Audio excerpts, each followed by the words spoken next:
الحمد لله والصلاة والسلام على رسول الله وعلى آله وأصحابه ومن والاه.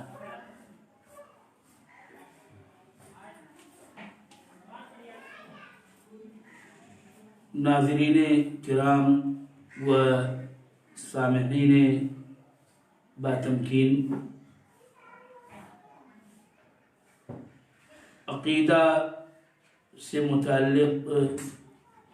درس کا جب آغاز ہوا، لائیو درس کی شروعات میں نے اسلامی عقیدے کے خصائص و امتیاز پہ گفتگو کی. اسلامی ضوابط اور قواعد و دلائل پر مختصراً روشنی ڈالنے کی کوشش کی. یہ در حقیقت ایک تمہید تھی اسلامی عقیدے کے دروس کے لیے. کوشش تو اور زیادہ یہ تھا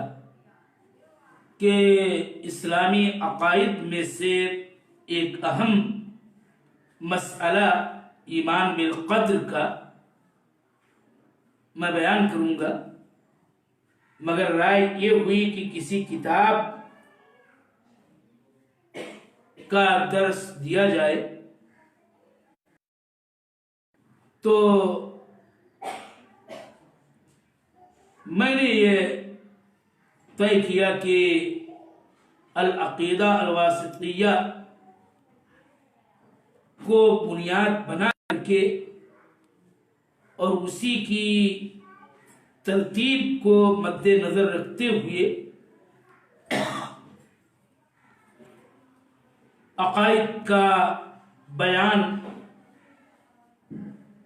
اس سلسلے درس میں ہو.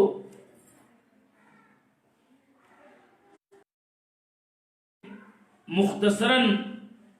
العقیدہ الواسطیہ کی اہمیت دو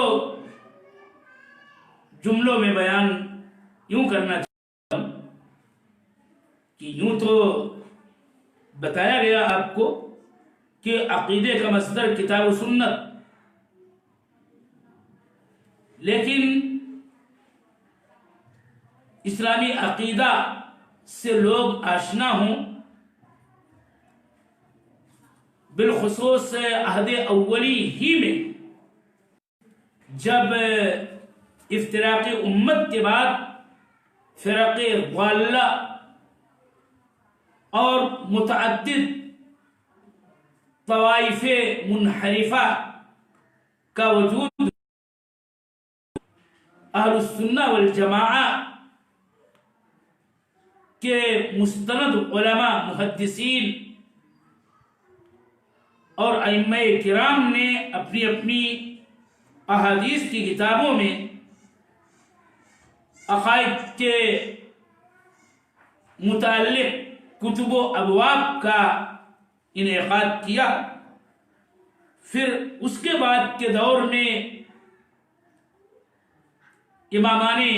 اہل سنت و جماعت نے مستقل عقیدے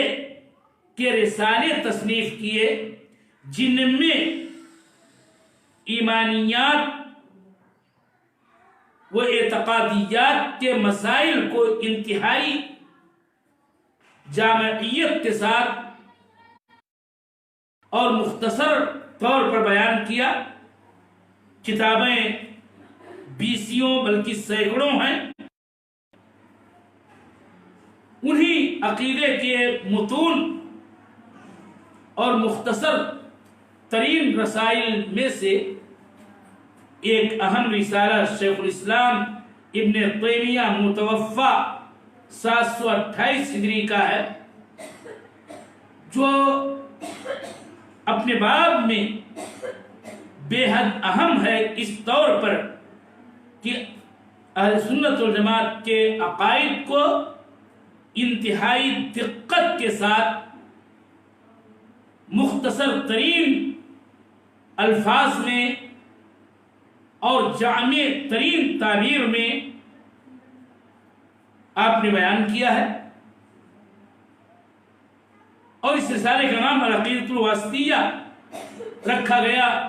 جس کی اپنی وجہ ہے کہ واسط نام کا ایک مقام ہے، وہاں کے بعض زائرین بیت اللہ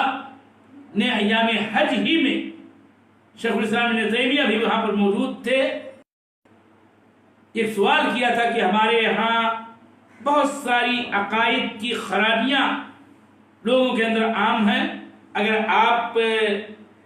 عقیدے کا کوئی رسالہ مختصراً تحریر فرما دیتے کہ اس سے ہم فائدہ اٹھائیں۔ چنانچہ آپ برجستہ اس رسالے کی ڈالی، بنیاد پر کہ واسط کے لوگوں نے آپ سے مطالبہ کیا تھا العقیدۃ الواسطیہ کے نام سے موسوم کیا گیا۔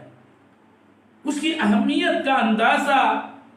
اس سے کیا جا سکتا ہے کہ ہمارے اس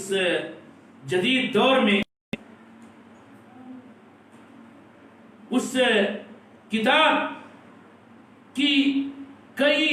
انتہائی وقی اور معتمد بہترین شرحیں لکھی گئیں، ان میں سے چند کے نام بتانے پر آج کے درس میں اکتفا کر رہا ہوں۔ شرح العقیدہ الواسطیہ محمد خلیل حراس کی کتاب، جو لاکھوں کی تعداد میں تباہ ہو کر کے لوگوں کے ہاتھوں میں پہنچ چکی ہے۔ شرح العقیدہ الواسطیہ ڈاکٹر فوزان آل فوزان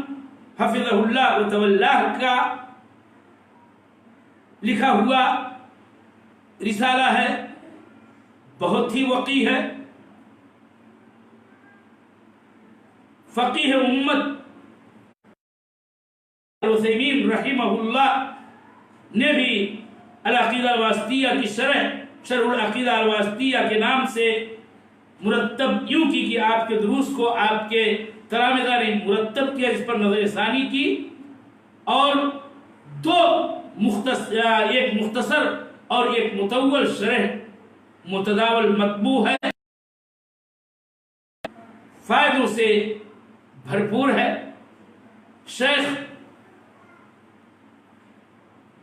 صالح عبدالعزیز آل الشیخ جو رہ چکے ہیں وزیر الشؤون الاسلامیہ